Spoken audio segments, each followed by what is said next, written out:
Hello अस्सलाम वालेकुम। आज का हमारा टॉपिक है रेशो इन प्रोपोर्शन। तो चलें स्टार्ट करते हैं। पहले हम डिफाइन करेंगे कि रेशो की डेफिनेशन क्या है। रेशो की डेफिनेशन है comparison of two quantities is called ratio.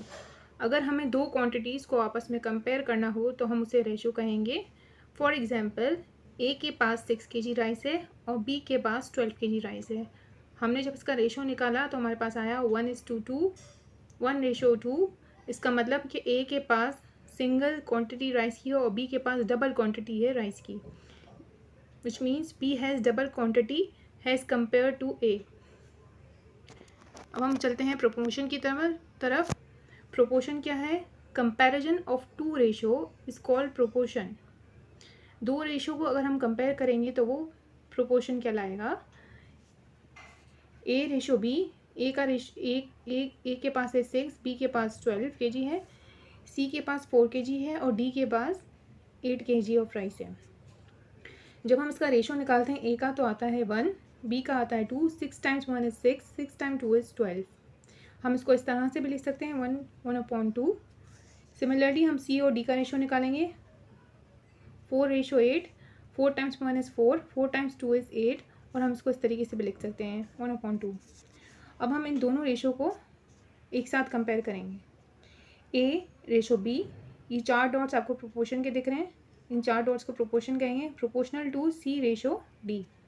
अब हम लिखेंगे 6:12 और प्रोपोर्शनल 4:8। ऊपर वाले 12 और 4 हमारे कहलाएंगे प्रोडक्ट ऑफ मीन्स, जो कि दो नंबर सेंटर में है वो कहलाएंगे प्रोडक्ट ऑफ मीन्स, और जो कि फर्स्ट और लास्ट में है वो कहलाएंगे प्रोडक्ट ऑफ एक्सट्रीम। जब हम प्रोडक्ट ऑफ मीन और प्रोडक्ट ऑफ एक्सट्रीम के दोनों प्रोडक्ट्स को, यानी यहाँ पे प्रोडक्ट ऑफ मीन्स हमारे पास दिया है 12 × 4 विच इज़ 48, फिर हम 6 और 8 को मल्टीप्लाई करेंगे यहाँ पर which is product of extreme, तो हमारे पास यहाँ पर भी सिमिलरली आएगा 48।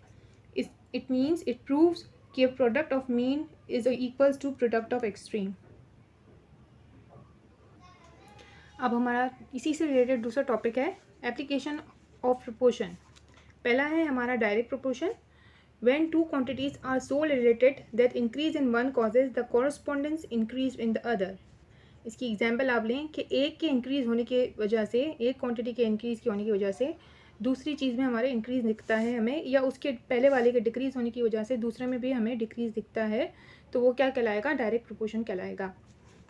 इसकी एग्जांपल देख लें। 1 kg प्राइस और जो है 1 kg प्राइस जो है राइस की वो 100 kg है और 2 kg की कितनी होगी? 200। यहाँ पे हमें दिख रहा है जब 1 kg था तो हमारी प्राइस 100 थी, जब हमारा इंक्रीज़ बढ़ गया, क्वांटिटी बढ़ गई, तो हमारी प्राइस भी डबल हो गई, इंक्रीज़ हो गई है। एज क्वांटिटी इंक्रीजेज, जिस तरह हमारी क्वांटिटी इंक्रीज़ होती है उसी तरह हमारी प्राइस भी इंक्रीज़ हुई, तो ये क्या कहलाएगा? डायरेक्ट प्रोपोर्शन कहलाएगा।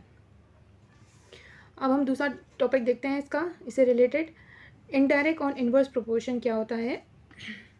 When two properties are so related, quantities are so related, जब दो क्वांटिटीज़ आपस में ऐसे रिलेट करें कि एक के इंक्रीज़ होने की वजह से दूसरे की क्वांटिटी जो है वो डिक्रीज़ हो, तो वो क्या कहलाएगा? इनडायरेक्ट और इनवर्स प्रोपोर्शन कहलाएगा। इसकी एग्जांपल देखें। If a man works complete is work in 2 days, अगर एक आदमी कंप्लीट करता है काम 2 days के अंदर, तो 2 men will complete the same work in 1 day। तो दो आदमी अगर इस पर काम करने लग जाएंगे तो वो एक ही दिन में इसको ख़त्म कर लेंगे।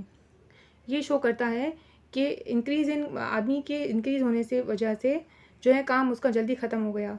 तो as the man increases the days decreases, जैसे ही आदमी हमने बढ़ा दिए तो हमारा काम जल्दी ख़त्म हो गया और हमारे दिन कम लगे काम को कंप्लीट करने में, तो वो क्या कहलाएगा? इनवर्स प्रोपोर्शन कहलाएगा।